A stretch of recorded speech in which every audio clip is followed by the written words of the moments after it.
تیسرے دعوے سے متعلق ہے۔ یہ قصہ تیسرے دعوے سے متعلق ہے۔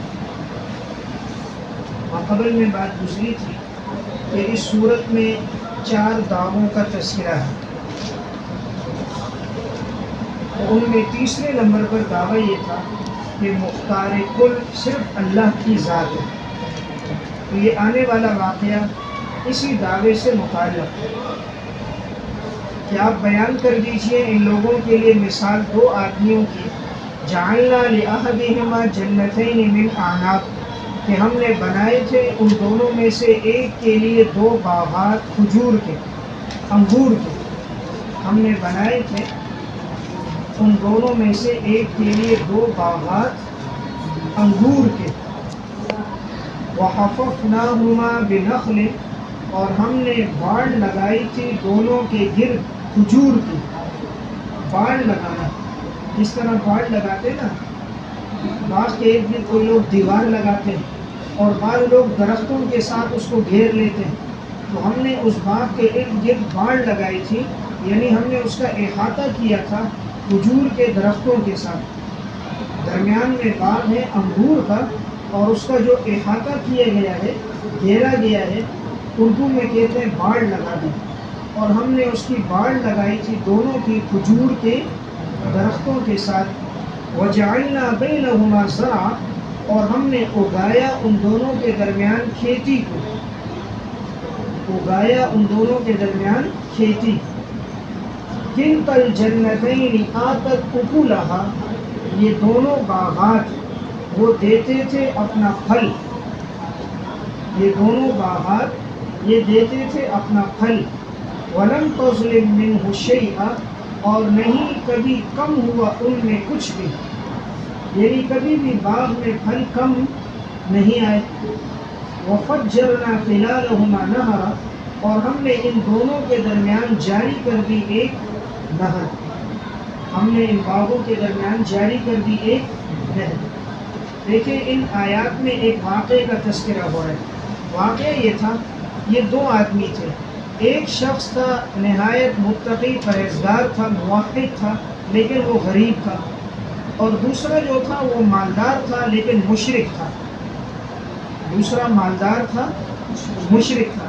اب یہ جو مالدار اور مشرک ہے، اس کو اللہ تعالیٰ نے دنیا میں باغات دیے تھے، اور اس کے 2 باغات تھے انگور کے، اور ان دونوں باغات کے ارد گرد جو آڑ لگی ہوئی تھی، دیوار لگی ہوئی تھی، وہ کھجور کے درختوں کی تھی، اور ان باغات کے درمیان میں کھیتی بھی تھی، یعنی ایک طرف انگور کے باغ ہے، ارد گرد کھجور کے درختوں کی آڑ ہے، اور درمیان میں جو جگہ خالی ہے اس میں کھیتی بھی ہے۔ اور پھر کلتا الجنتین، یہ دونوں باغات بھی ہم نے ان کو ایسے دیے تھے کہ وہ ہمیشہ پھل لاتے تھے، اور ان کے پھل میں کبھی کمی نہیں آتی تھی۔ لیکن دنیا میں تو باغ ہوتے ہیں، لیکن کبھی کسی درخت میں پھل آتے ہیں زیادہ، کبھی کم آتے ہیں، کبھی باغ میں پھل زیادہ آتے ہیں، کبھی فصل خراب ہو جاتی ہے۔ لیکن ہم نے جو انہیں دیے تھے ان میں کبھی بھی فصل کم نہیں آتی تھی، اور پھل ہمیشہ آتا تھا، پھل بھی کم نہیں آتے تھے۔ پھر ہم نے اس کافر پر اتنا بھی احسان کیا تھا کہ ہم نے ان دونوں کے درمیان نہر بھی جاری کی تھی، نہر بھی ہم نے درمیان میں جاری کی۔ تو اللہ کا کتنا بڑا احسان، ایک تو انگور کے 2 باغات، باغات کے ارد گرد کوئی مٹی کی دیوار نہیں بلکہ کھجور کے درختوں کی دیوار، اور درمیان میں جو جگہ خالی، اس خالی جگہ میں سرسبز اور شاداب کھیتیاں، اور ان دونوں کے درمیان کی جگہ میں پانی کی نہر۔ تو یہ نہایت خوبصورت منظر تھا، اور یہ ہماری نعمت تھی جو ہم نے اس مشرک کو دی۔ اب یہ جو موحد غریب تھا، یہ اس کو سمجھاتا تھا، یہ سب کچھ تیرے اللہ نے تجھے دیا ہے، تو اللہ کے ساتھ کسی کو شریک نہیں ٹھہرا، اور جب بھی اللہ تجھے دے تو اللہ کے نام پہ خرچ کر۔ لیکن یہ جو آگے کافر مشرک مالدار تھا، یہ آگے سے کہتا کہ نہیں میں نہیں خرچ کرتا، اور یہ انکار کرتا تھا۔ اس میں پہلا مرض تھا تکبر، آگے بات آئی گی۔ جب یہ بات کرتا تکبر کرتا، اور یہ کہتا کہ وہ اعز نفرا انا اکثر منک مالا و اعز نفرا، میں تم سے زیادہ ہوں مال میں بھی اور جماعت میں بھی، یعنی دولت بھی میرے پاس زیادہ ہے اور جماعت افراد بھی میرے پاس زیادہ ہے۔ تو بھئی یہ علامت ہے کہ میں مقبول آدمی ہوں۔ دوسرا مرض اس آدمی میں تھا شرک، اس کو جب کہتا ہے شرک نہ کرو تو یہ آگے سے ظالم ایسا تھا کہ یہ شرک کرتا تھا۔ تیسرا مرض اس میں تھا قیامت کا انکار کرنا۔ اس کو منع کیا بھائی قیامت کا دن ہوگا، حساب کتاب ہوگا، تو یہ کہتا تھا میں تو گمان ہی نہیں کرتا، وما اظن الساعۃ قائمۃ، میرا تو گمان ہی نہیں ہے قیامت بھی کبھی قائم ہوگی، یعنی میں قیامت کو نہیں مانتا۔ چوتھا مرض تھا جھوٹا دعویٰ، جھوٹے دعوے کرتا تھا۔ آگے بات آ رہی ہے وَلَئِن رُدِدتُّ إِلَىٰ رَبِّي لَأَجِدَنَّ خَيْرًا مِّنْهَا مُنْقَلَبًا، اگر میں لوٹ بھی گیا تو مجھے وہاں اللہ اس سے بہتر چیزیں دے دے گا۔ تو یعنی اس کے یہ چاروں دعوے تھے اور چاروں دعوے اس کے غلط تھے۔ اللہ کی توحید کو نہیں مانتا تھا، مشرک تھا، جزا اور سزا پہ ایمان نہیں رکھتا تھا، قیامت کا انکار کرتا تھا۔ اس کو موحد نے سمجھایا لیکن اس کو بات سمجھ نہ آئی۔ اس نے کہا کہ بھائی دیکھ میں اللہ کے ہاں مقبول ہوں، تبھی اللہ نے مجھے اتنی دولت، اتنا پیسہ اور اتنی اولاد اور اتنی جماعت دی۔ اگر تو مقبول ہوتا اللہ تجھے دیتا، تو کوئی آدمی دشمنوں کو کبھی نہیں نوازتا۔ تو میں اللہ کا دشمن نہیں ہوں، مہربان ہوں، میں اپنے عقیدے پہ ٹھیک ہوں۔ اگر میرا عقیدہ غلط ہوتا اللہ مجھے یہ مال دولت نہ دیتا اور تمہیں اللہ غریب نہ رکھتا۔ لیکن اس موحد نے سمجھایا، اس کو بات سمجھ نہ آئی۔ تو اب اللہ کی طرف سے عذاب ایسا آیا کہ عذاب نے اس کے باغ کو بالکل صفحہ ہستی سے مٹا دیا۔ ایسا لگتا ہی نہیں تھا کہ یہاں پر کوئی باغ موجود ہو، بالکل چھٹکیل میدان کی طرح ہو گیا، اور کوئی جائے تو گویا کہ وہ پھسل رہا ہے۔ کوئی بھی درخت، کھیتیاں، سبزہ، کھجور کے درخت، انگور کے درخت اور پانی کے چشمے سب صفحہ ہستی سے اللہ نے مٹا دی۔ اب اس موحد نے اس کو کہا میں نے تجھے کہا تھا کہ جب تو اپنے باغ میں جائے تو یہ کہا کر ماشاء اللہ، یہ جو کچھ ہے وہ میرے اللہ نے دیا، اور یہ کہا کر لا حول ولا قوت الا باللہ، لیکن اس نے انکار کیا تو اللہ نے اس کو یہ سزا دی۔ تو گویا اس رکوع میں واقعہ بیان کیا گیا کہ دو اللہ کے بندے تھے، ایک مشرک تھا اللہ نے اس کو دنیا میں سزا دے دی، اور جو موحد تھا اللہ نے اس کو بہتر بدلہ دنیا میں بھی دیا اور آخرت میں بھی۔ تو یہ بات بیان ہوئی کہ ہم نے ان میں جو مشرک تھا ہم نے اس کو دیا۔ اللہ تعالیٰ عموماً کفار کو دنیا دیتا ہے، مال اور دولت، پیسہ بھی دیتا ہے۔ اس کی وجہ پہلے بھی میں نے عرض کی تھی، اللہ دنیا اس کو بھی دیتا ہے جس سے محبت کرے، اسے بھی دیتا ہے جس سے محبت نہیں کرتا، لیکن دین کی سمجھ اور فہم اسے ہی دیتا ہے جس سے اللہ محبت کرتا ہے۔ تو دنیا کا کسی کے پاس زیادہ ہونا اس کے اللہ کے ہاں محبوب ہونے کی علامت نہیں۔ ترجمہ دیکھیں، وَضْرِبْ لَهُمْ، آپ بیان کیجئے ان کے لیے مثال دو آدمیوں کی کہ ہم نے بنائے ان میں سے ایک کے لیے دو باغات انگور کے، وَحَفَفْنَاهُمَا، اور ہم نے باڑ لگائی ان دونوں باغات کے ارد گرد کھجور کے درختوں کی باڑ لگائی۔ یہ جو لفظ آیا حففنا، یہ باب نصرہ سے فعل ماضی ہے، باب نصرہ سے فعل ماضی ہے، صیغہ جمع متکلم ہے، اور ہما ضمیر کا مرجع وہ جنتین ہے، جنتین، کہ ہم نے ان دونوں باڑوں کے ارد گرد، باغات کے ارد گرد کھجور کے دو باڑ لگا دیے۔ وَجَعَلْنَا بَيْنَهُمَا زَرْعًا، اور ہم نے اگا دیا ان کے درمیان میں کھیتی کو۔ کلتا الجنتین، یہ دونوں باغات، آتت اکلھا، یہ دیتے تھے اپنا پھل۔ یہ لفظ جو آتت ہے یہ باب افعال سے فعل ماضی ہے، آتت باب افعال سے فعل ماضی ہے، صیغہ واحد مؤنث غائب ہے، صیغہ واحد مؤنث غائب ہے۔ اب یہاں ایک سوال یہ ہے کہ کلتا الجنتین میں دیکھیں کہ یہ کلتا تسنیہ ہے، الجنتین بھی، تو یہاں آتت بھی مفرد ہے اور اکلھا میں ہا ضمیر بھی مفرد ہے، تو ہونا یہ چاہیے تھا کہ یہ تسنیہ کا صیغہ ہوتا، کیونکہ ضمیر جو لوٹ رہی ہے جنتین کی طرف تو وہ دونوں تسنیہ ہیں، تو ہونا چاہیے تھا کہ ان دونوں باغات میں سے ان کو پھل دیتے تھے، لیکن واحد مؤنث کی ضمیر آئی۔ اس کا جواب یہ ہے کہ یہ دونوں ضمیر لوٹ رہی ہے کلتا کی طرف، اور کلتا لفظ کے اعتبار سے مفرد ہے، معنی کے اعتبار سے جمع ہے۔ اس میں لفظ کی رعایت رکھی گئی ہے اور یہ لفظ کے اعتبار سے مفرد ہے، اس اعتبار سے آتت کو کیا لایا؟ مفرد لایا، اور اکلھا کی ہا ضمیر مفرد لائی۔ اور نمبر 2 آپ نے ایک بات پڑھی ہے کہ جمع کی طرف تسنیہ کی طرف واحد مؤنث کی ضمیر لوٹا سکتے ہیں. واحد مؤنث یہ گویا کہ جمع کے حکم میں ہوتا ہے، تو یہاں پر بھی واحد مؤنث کی ضمیر آتت میں بھی اور اکولا ہاں میں بھی اس اعتبار سے ضمیر لوٹانا درست ہے. اور اس میں اشارہ مبالغے کی طرف ہے کہ اللہ نے گویا دونوں باغات میں سے اللہ پورے پورے پھل دیتا تھا. اگر یہ تسنیہ ہوتی تو مطلب ہوتا ہے کسی ایک باغ میں پھل آتے دوسرے میں کم ہوتے، یا دوسرے میں زیادہ ہوتے پہلے میں کم ہوتے. تو یہ تعبیر اشارہ ہے کہ دونوں میں اللہ بیک وقت پورے پورے پھل دیتا تھا، پھلوں میں کبھی کمی نہیں آتی تھی. وَلَمْ تَظْلِمْ مِنْهُ شَيْئًا، اور اللہ نے کمی نہیں کی اس میں کچھ بھی، اور ہم نے جاری کر دی ان دونوں کے درمیان مہر. وَكَانَ لَهُ ثَمَرٌ، اور ان کے لیے تھے پھل، اور اس شخص کے لیے تھے ان باغات میں پھل. نیچے سامان عیش، سامان عیش و عشرت، یعنی اللہ نے ایسے باغات دیے ایسے خوبصورت کہ ان پہ اتنا پھل لگتا تھا، وہ انہیں فروخت کرتا تو اس کے مال میں خوب ترقی ہو جاتی. عیش و عشرت کا پورا سامان اس کے پاس موجود تھا. فقال لصاحبہ، تو اس کے ساتھی نے اس کو کہا. ساتھی کون؟ موحد. وہ جو موحد فقیر آدمی تھا، مفلس تھا، اس موحد مفلس نے کہا وَهُوَ يُحَاوِرُهُ، طرح حال ہے کہ وہ اس سے گفتگو کر رہا تھا، طرح حال ہے کہ وہ اس سے گفتگو کر رہا تھا.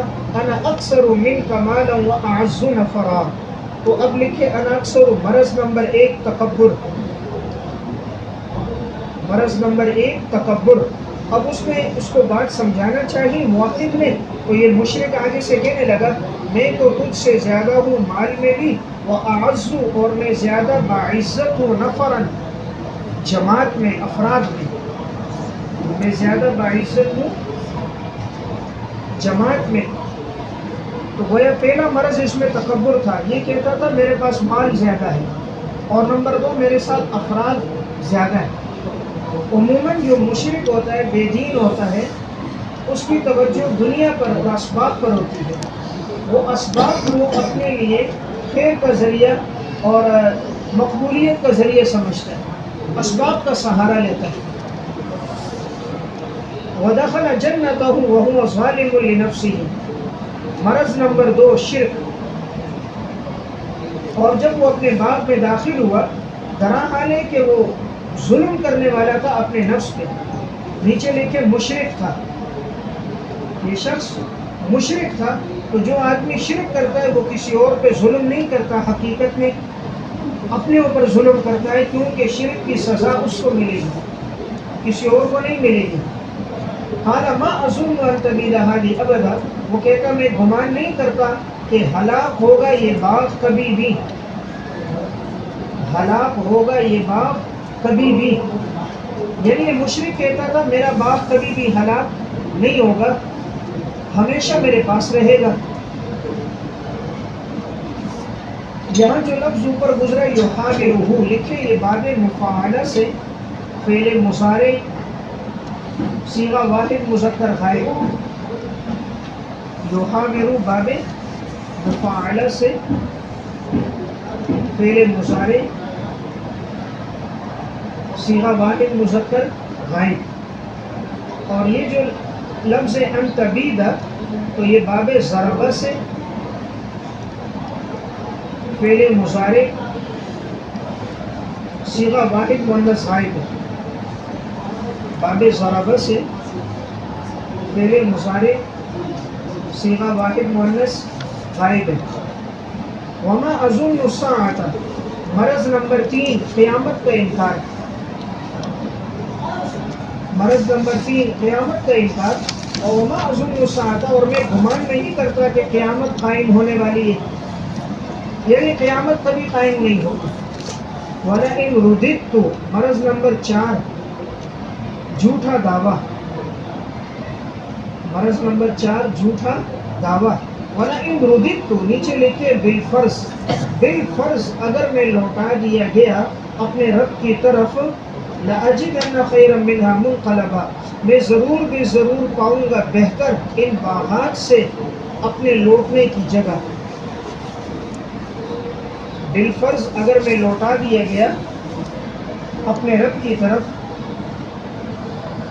تو میں ضرور بے ضرور پاؤں گا ان باغات سے بہتر. اس لوٹنے کی جگہ میں ان سے بہتر پاؤں گا. لیکن چوتھا دعویٰ اس کا یہ تھا کہ یہ جھوٹے دعوے کرتا تھا.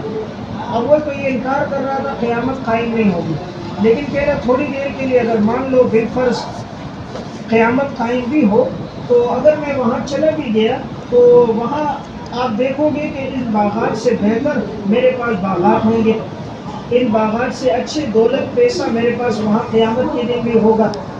یعنی وہ یہ سمجھتا تھا کہ جب دنیا میں میرے پاس باغات دولت پیسہ موجود ہے تو جنت میں وہ اعلیٰ چیز موجود ہوگی، تو اس سے زیادہ باغات اور دولت پیسہ اور دوست مجھے وہاں بھی مل جائیں گے. یعنی اپنی طرف سے جھوٹا دعویٰ کر رہا ہے، کوئی دلیل موجود نہیں ہے کہ دنیا میں جب یہ ساری چیزیں میرے پاس ہیں تو جنت میں تو بہتر چیزیں ملیں گی، تو ان سے زیادہ بہتر اللہ مجھے وہاں بھی دے دے گا. تو کتنی باتیں تھیں اس میں؟ 4. اب اس کا مومن آدمی دوست سامنے آیا. قال له صاحبه، جواب ناصحانہ. جواب ناصحانہ وہ موحد آیا، صاحبہ کے نیچے موحد فقیر، وہ موحد مفلس آدمی غریب آدمی آیا اس کے پاس. وهو يحاوره، درا حال ہے کہ وہ اس سے گفتگو کر رہا تھا، جواب دے رہا تھا. تو اس نے جواب دیا اکفرت بالذی خلقک من تراب، کیا تو کفر کرتا ہے اس ذات کا جس نے تجھے پیدا کیا مٹی سے، ثم من نطفۃ، اور پھر تجھے نطفے سے، ثم سواک رجلا، اور پھر تجھے بنایا برابر سرابر انسان، تجھے برابر سرابر انسان اور مرد بنایا اللہ نے. دیکھیں موحد نے اس کو جواب دیا کہ بھئی تو اللہ کی ذات کا کیسے انکار کر رہا ہے، شرک کر رہا ہے، تو اپنے آپ پہ غور نہیں کر رہا. اللہ نے تجھے پیدا کیا مٹی سے، تو من تراب، مٹی سے پیدا کیا. یہ اشارہ اس طرف ہے یعنی انسان کا جو مادہ بعیدہ ہے، مادہ بعیدہ کی طرف اشارہ ہے کہ حضرت آدم علیہ السلام جو تمام انسانوں کے والد ہیں ان کی پیدائش مٹی سے ہوئی ہے. تو یہ اشارہ یاد دلایا کہ تم حضرت آدم کی اولاد میں وہ مٹی سے پیدا ہوئے، تو گویا تم بھی کس سے پیدا ہو؟ مٹی سے پیدا ہو. اور ثم من نطفۃ، یہ مادہ قریبہ، قریبی طور پر جو مادہ ہے جس سے تم حقیقتاً ابھی پیدا ہوئے وہ تو نطفہ ہے، کہ وہ نطفہ ماں کے رحم میں گیا، اس کے ذریعے تم دنیا میں آئے. تو تم کیسے اس ذات کا انکار کر رہے ہو جس نے مٹی سے ایسا خوبصورت انسان بنایا، پانی کے نطفے سے اس نے احسن تقویم، بہترین سانچے میں انسان کو ڈالا. پانی پر اللہ نے انسان کی تصویر بنائی. دنیا میں کوئی ایسا سائنسدان نہیں جو پانی پر نقش و نگار کر کے ایسا خوبصورت بنائے. تو اللہ نے تجھے اس طرح بنایا. پھر بنانے کے بعد ثم سواک، اللہ نے تجھے برابر سرابر بنایا اور مرد بھی بنایا. یعنی ایسا نہیں ہے کہ کوئی عضو 2 فٹ کا ایک ہاتھ اور 1 فٹ کا ایک ہو، ایک پاؤں 3 فٹ کا اور دوسرا 1.5 فٹ کا، پھر تو بیلنس برابر نہ ہوتا، ادھر رکھتا ادھر گر جاتا، ادھر رکھتا ادھر گر جاتا. لیکن اللہ نے تمام اعضاء برابر رکھی. تو یہ پہلی بات کو اس کو جواب دے دیا کہ تو شرک نہ کر. پھر آگے کہا لیکن نہ، تو یہ اصل میں لکھیں لیکن اعتقد، لیکن نہ کے نیچے لیکن اعتقد، لیکن میں اعتقاد رکھتا ہوں، هو اللہ ربی، کہ وہ اللہ ہی میرا رب ہے، ولا اشرک بربی احدا، اور میں اپنے رب کے ساتھ کسی کو شریک نہیں ٹھہراتا. تو توحید کا برملا اظہار کیا اور بڑے واضح اور صریح الفاظ میں کیا کہ میرا رب اللہ ہے اور میں اللہ کے ساتھ کسی کو شریک نہیں مانتا. اب اس کو نصیحت کی، ولولا اذ دخلت جنتک، اور کیوں نہیں جب تو داخل ہوا اپنے باغ میں، قلت ما شاء اللہ، کہ تو کہتا کہ وہ ہے جو اللہ چاہے گا، تو یہ کہتا کہ وہ ہوگا جو اللہ چاہے گا. لا قوت الا باللہ، نہیں ہے طاقت مگر اللہ کی. اصل طاقت اور قوت اللہ کے پاس ہے. دیکھیں اس میں اوپر کہا تھا نا کہ ما اظن ان تبید حاضی ابدا، میرا باغ کبھی بھی ہلاک نہیں ہوگا. یعنی طاقت میرے پاس ہے، طاقت میرے پاس ہے، میرے باغ کو کون ہلاک کرے گا؟ تو اس نے جواب دیا آگے سے کہ اصل طاقت اللہ کے پاس ہے، اصل طاقت اللہ کے پاس ہے. تیرے پاس کوئی طاقت اور قوت نہیں ہے. تیرے پاس جو قوت ہے وہ اللہ کی عطا کردہ ہے.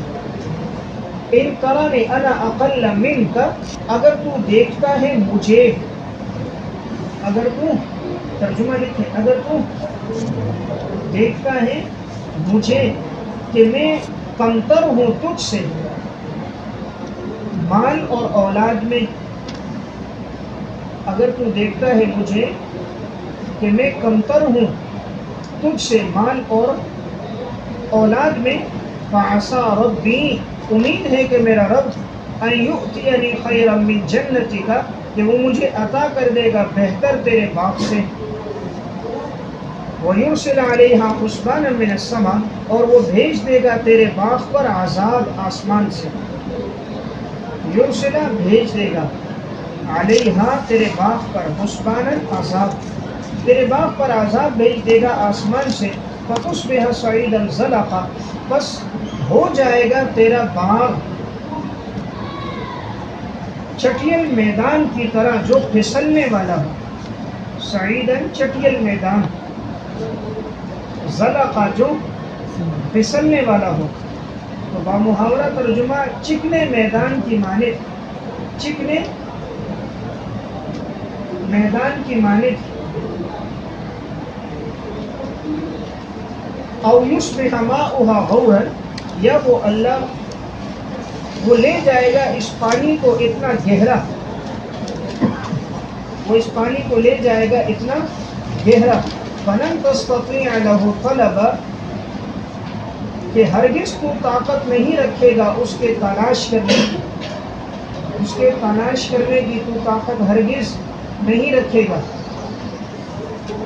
فلن تستطيع کے نیچے لکھیں، یعنی پانی نیچے چلا جائے گا، یعنی پانی نیچے چلا جائے گا، یا پانی خشک ہو جائے گا.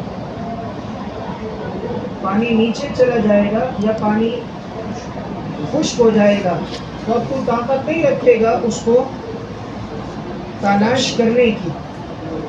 وَأُحِيطَ بِثَمَرِهِ، انجام شرک، اور گھیرا گیا اس کے پھلوں کو، اور گھیر دیا گیا اس کے پھلوں کو، بریکٹ میں تباہ کر دیا گیا، تباہ کر دیا گیا. فَأَصْبَحَ يُقَلِّبُ كَفَّيْهِ، پس وہ ہو گیا کہ وہ ملتا رہا اپنی ہتھیلیوں کو، وہ ملتا تھا اپنی ہتھیلیوں کو، عَلَىٰ مَا أَنفَقَ فِيهَا، جو اس نے خرچ کیا تھا ان باغات میں، جو اس نے خرچ کیا تھا. تو جب اس کو ضائع ہوتے دیکھا تو وہ اپنی ہتھیلیوں کو ملنے لگا. وَهِيَ خَاوِيَةٌ عَلَىٰ عُرُوشِهَا، درا حال ہے کہ وہ باغ گرا ہوا تھا اپنی چھتریوں پر. وَهِيَ باغ، خَاوِيَةٌ گرا ہوا تھا اپنی چھتریوں پر، چھتریوں پر وہ باغ گرا ہوا تھا. وَيَقُولُ يَا لَيْتَنِي لَمْ أُشْرِكْ بِرَبِّي أَحَدًا، اب وہ کہنے لگا کاش میں اپنے رب کے ساتھ کسی کو شریک نہ ٹھہراتا. وَلَمْ تَكُنْ لَهُ فِئَةٌ يَنْصُرُونَهُ، اور نہ ہوئی اس کے لیے جماعت کہ وہ جماعت اس کی مدد کرتی، من دون اللہ، اللہ کے علاوہ، نہ تھی جماعت کہ وہ اس کی مدد کرتی اللہ کے علاوہ. وَمَا كَانَ مُنْتَصِرًا، اور نہ ہوا وہ خود ہم سے بدلہ لینے والا، اور نہ ہوا وہ خود ہم سے بدلہ لینے والا، وہ خود بھی ہم سے بدلہ نہ لے سکا. هُنَالِكَ الْوَلَایَةُ لِلَّهِ الْحَقِّ، وہاں تمام اختیارات سچے اللہ کے ہیں.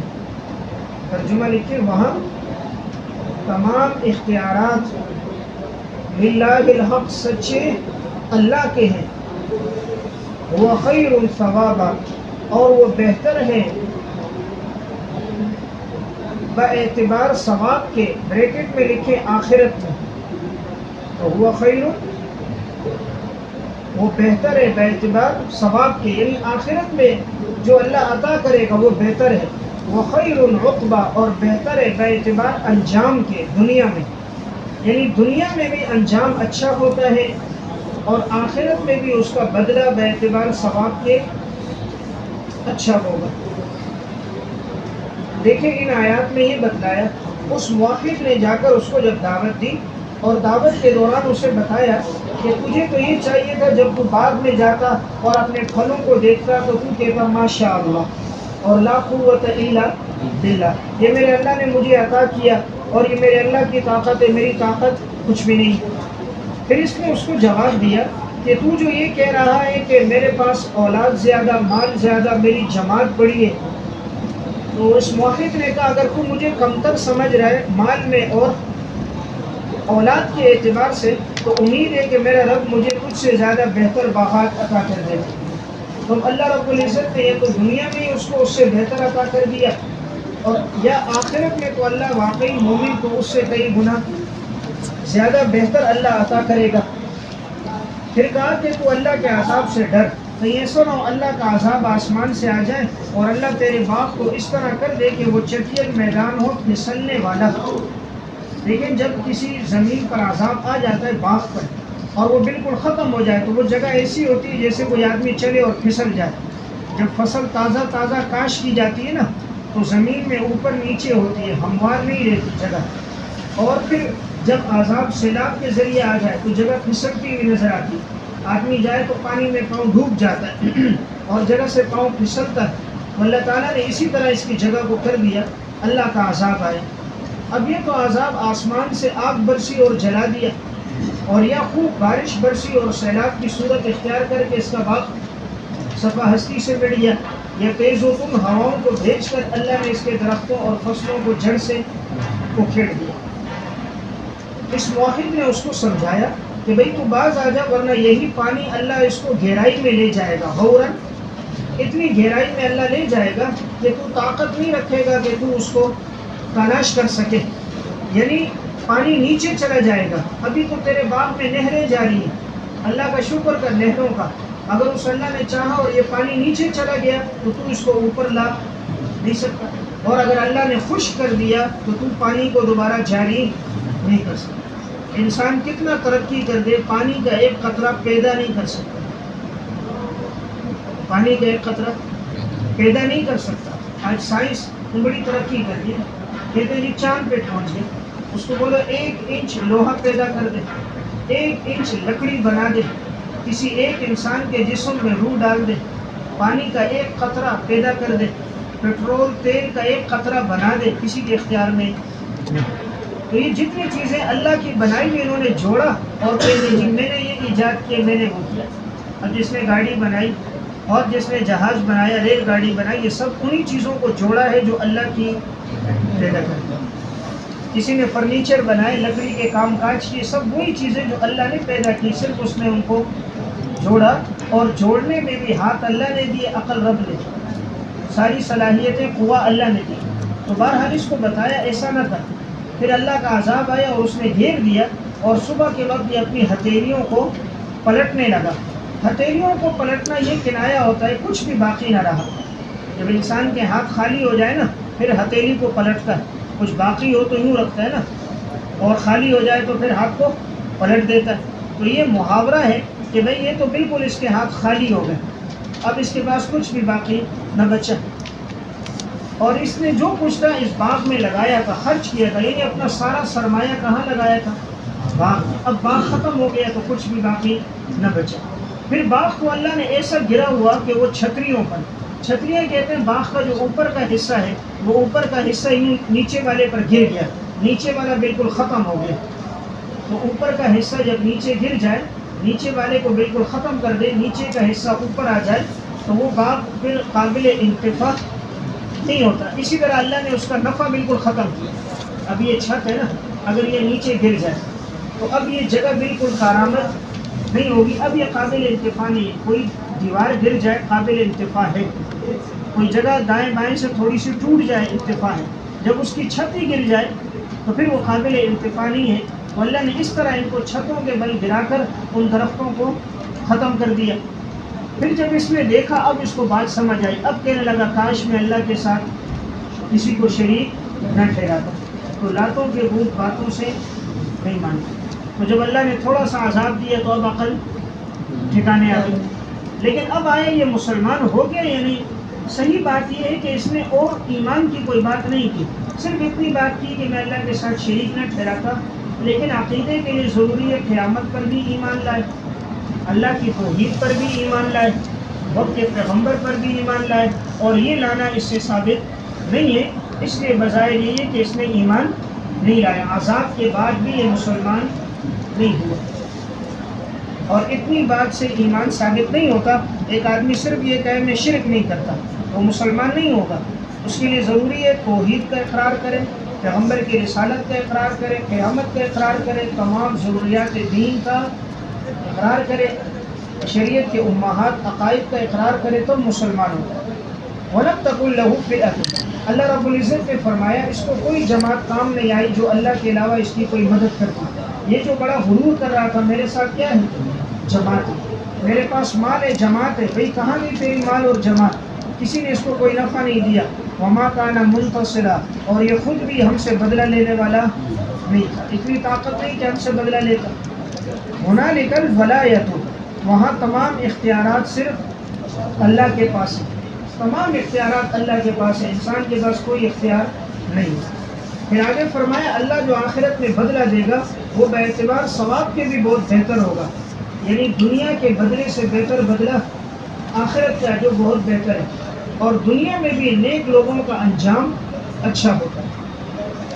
تو بہرحال اس واقعے سے ہمارے لیے سبق یہ ہے انسان اپنی دولت پر، مال پر کبھی بھی ناز نہ کرے، غرور نہ کرے، اللہ کی نافرمانی نہ کرے، کسی بھی وقت یہ چیز ختم ہو جائے تو پھر انسان کے پاس کچھ بھی باقی نہیں بچتا، اللہ کی نعمتوں پر وہ شکر کرے۔ اب یہاں پر ان پرانی، یہ جو لفظ ان ہے یہ شرطیہ ہے، اور یہ فعل مضارع پر داخل ہوا ہے، تو اس کے آخر سے یا گر گئی۔ ان پرانی میں ان حرف شرطیہ فعل مضارع پر داخل ہوا تو آخر سے یا گر گئی، اور نون پر یہاں کسرے کو باقی رکھا ہے، نون وقایہ پر، تاکہ یہ یائے متکلم کے حذف پر دلالت کرے، تاکہ یہ یائے متکلم کے حذف پر دلالت کرے۔ اب ان پرانی اس میں لکھیں یا مفعول اول ہے، اور انا ضمیر فصل ہے، اور اقل من کا یہ مفعول ثانی ہے، مفعول ثانی ہے۔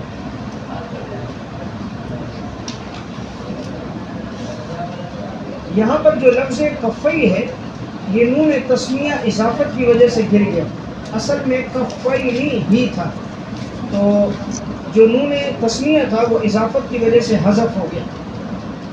وَاضْرِبْ لَهُمْ مَثَلَ الْحَیَاةِ الدُّنْیَا، بے ثباتی دنیا کا بیان، بے ثباتی دنیا کا بیان، کہ دنیا ثابت رہنے والی، ہمیشہ رہنے والی نہیں ہے، اور آپ بیان کیجئے ان کے لیے دنیا کی زندگی کی مثال۔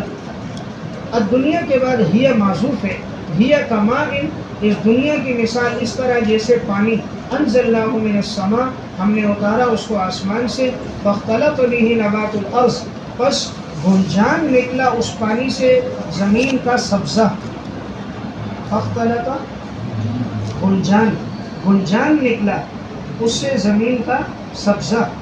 دیکھیں اختلاطہ کا معنی اصل میں ہوتا ہے ملنا، یعنی جب پانی زمین کے ساتھ ملا تو اب یہ مل جل کر اللہ نے اس سے گنجان سبزہ پیدا کر دیا، نہایت خوبصورت۔ فَأَصْبَحَ حَشِيمًا، پس ہو گئی اس کی پیداوار چورا چورا، حشیمن چورا چورا، ریزہ ریزہ، تزروہ الریاح، کہ اڑا لے جاتی تھی ہوائیں اس کو، اڑا لے جاتی تھی ہوائیں اس کو۔ وَكَانَ اللَّهُ عَلَىٰ كُلِّ شَيْءٍ مُقْتَدِرًا، اور اللہ تعالیٰ تو ہر چیز پر قدرت رکھنے والا ہے، اللہ تو ہر چیز پر قدرت رکھنے والا ہے۔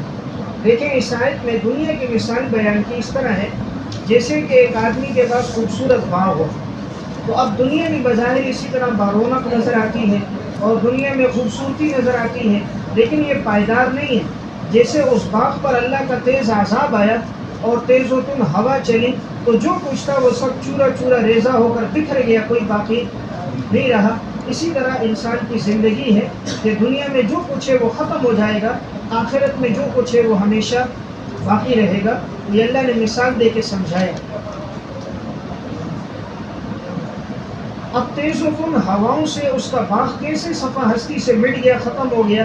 تو جواب دیا اللہ تعالیٰ ہر چیز پر قدرت رکھنے والا ہے، اللہ مقتدر ہے، ہر چیز پر اللہ قادر ہے. تو جب قادر ہے تو وہ گنجان سبزہ پیدا بھی کر سکتا ہے اور اس کو ختم بھی کر سکتا ہے. المال والبنون زینت الحیات الدنیا، یہ مال اور بیٹے یہ دنیا کی زندگی کی زینت ہے، دنیا کی زندگی کی زینت اور خوبصورتی اور رونق ہے. ترجمہ کیا؟ رونق. دنیا کی زندگی کی رونق ہے. والباقیات الصالحات خیر عند ربک، اور باقی رہنے والی نیکیاں بہتر ہے تیرے رب کے ہاں ثواب کے اعتبار سے. وخیر عملا، اور بہتر ہے امید کے اعتبار سے. دیکھیں اس آیت میں فرمایا یہ دنیا میں جو مال اور اولاد ہے یہ صرف دنیا کی رونق ہے. انسان اس کو دیکھ کر خوش ہوتا ہے. جس کے بچے زیادہ ہو نا، خاص طور پہ بیٹے ہو، یہاں الگ بنون ہے، انسان بڑا ناز کرتا ہے میرے 8 بیٹے، میں 10 بیٹوں کا باپ ہوں. اور اسی طرح اپنی دولت پہ ناز کرتا ہے میرے 2 بنگلے، 4 بینکوں میں میرے اکاؤنٹ، 3 میری گاڑیاں، فلاں فلاں جگہوں پر میری زمینیں. تو دنیا میں انسان اس کو اپنے لیے رونق سمجھتا ہے، لیکن جب دنیا سے گیا تو سب کچھ ختم ہو جائے گا. اب باقی رہنے والی چیز کیا ہے؟ تو فرمایا والباقیات الصالحات، باقی رہنے والے نیک اعمال. نیک اعمال انسان جو بھی کرتا ہے دنیا سے چلا بھی جائے تو وہ نیک اعمال باقی رہتے ہیں. اب وہ نیک اعمال تیرے رب کے ہاں بھی بہتر ہے ثواب کے اعتبار سے. اللہ ان نیک اعمال کا بہترین ثواب بدلہ دیتا ہے. ثواب بدلہ اللہ بہترین بدلہ دنیا میں بھی دے گا، اور نیک اعمال کا جو بدلہ آخرت میں ملے گا وہ تو اس سے کئی گنا زیادہ ہے. وخیر عملا، اور وہ نہایت بہتر ہے امید کے اعتبار سے بھی.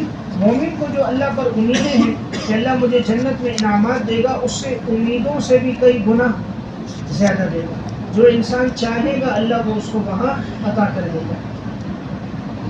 اب باقیات الصالحات سے کیا مراد ہے؟